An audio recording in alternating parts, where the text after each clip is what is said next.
ఓ ధృతరాష్ట్ర, ఆ భీకరమైన శబ్దానికి భూమి ఆకాశములు దద్దరిల్లెను. అది మీ తనయుల హృదయాలను బ్రద్దలు చేసెను.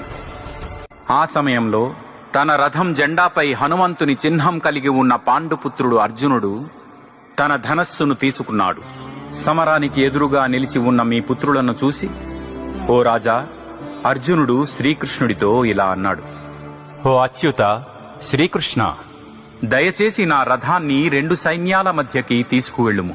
ఈ మహాపోరాటంలో రణరంగంలో నిలిచి ఉన్న ఎవరెవరితో యుద్ధం చేయవలసి ఉన్నదో నేను చూడాలి.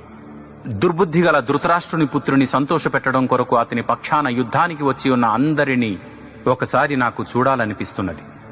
సంజయుడు ఇలా అన్నాడు: ఓ ధృతరాష్ట్ర, ఈ విధంగా నిద్రని జయించిన వాడైన అర్జునుడు కోరిన విధంగా శ్రీకృష్ణుడు ఆ వైభవోపేతమైన రథమును 2 సైన్యముల మధ్యకు నడిపించి నిలిపెను.